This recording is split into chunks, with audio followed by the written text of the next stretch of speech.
For us at Viacom, copyright is the lifeblood of our business.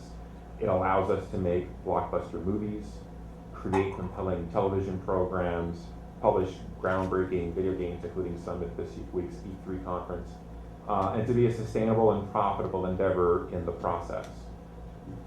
In fact, the copyright industry together is one of America's most important economic assets.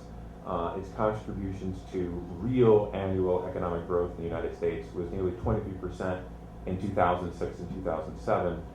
And in fact, if you look at the IP-intensive industries, they accounted for nearly 60% of total U.S. exports from 2000 to 2007.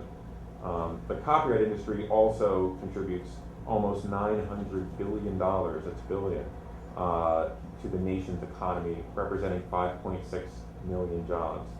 And when supportive industries are included, that number rises to more than 1.5 trillion, which is 11% of GDP. We encourage creativity by ensuring that artists can make a living from their craft. This means that writers and publishers, film directors and actors, singers and songwriters can be secure in the knowledge that they will be compensated for the works that they create and that we distribute. Protecting copyright also means safeguarding free expression and cultivating artistic innovation. That's why copyright protection is embedded not just in our statutes, but in our Constitution and even in the Universal Declaration of Human Rights. Copyright also drives, as we've heard today, technological innovation. Whether we're talking about iPads or iPods, Kindles or Xboxes, today's most innovative devices were developed to increase legitimate consumer access to music, books, games, movies, and software applications. This new technology has ushered in a growing black market focused on enabling unauthorized access to copyrighted works, thereby depriving producers and artists alike of the ability to license their works under fair terms. Quite simply, these efforts are distorting the true market for copyright by reducing the price of content to zero.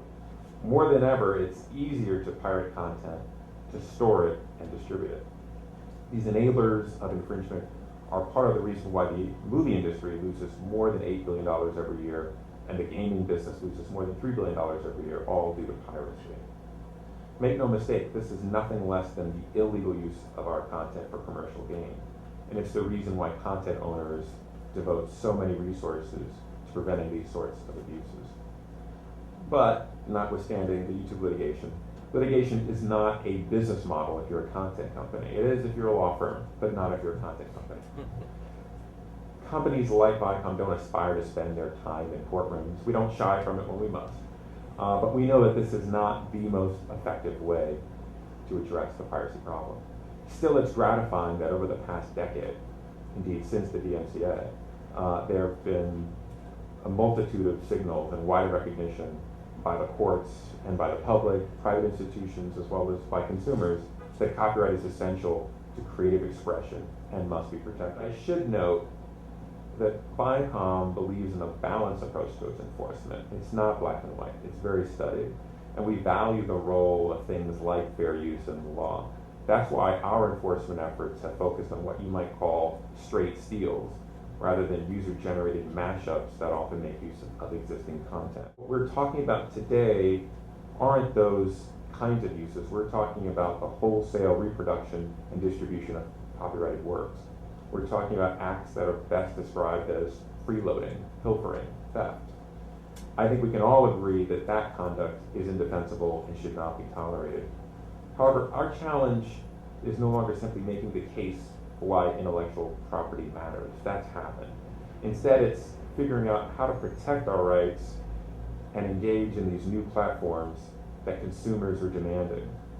This first begins with how we distribute our own products. Today, consumers have multiple ways to access our content on their televisions, computers, at movie theaters, on their smartphones, and on the iPad in this corner. We must have a presence on these platforms if we want to meet the needs of consumers. We're using tools like digital rights management technology, and in the broader sense, to support multiple business models that enhance digital options while ensuring consumer access to high quality content. DRM technology supports these features and define how most of us frankly enjoy our entertainment today, from video on demand to streaming music and even streaming movies with Netflix. In the end, all these measures are geared toward one goal: making sure that content companies are able to continue offering the most compelling content possible in ways appealing to consumers while also providing for a fair return on investment. At Viacom, like other media companies, it is a constant challenge to determine how and when to make programming investments.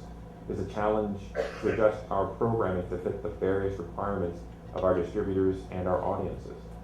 And it is a challenge to build a brand that is recognized and respected around the world. But ultimately, what makes such investments sustainable is the confidence that comes from the protection of our intellectual property rights. The challenge for our industry, and hopefully the focus of today's discussions, will be finding the right balance between protecting our rights while encouraging the creation of platforms that respect and promote authorized distribution.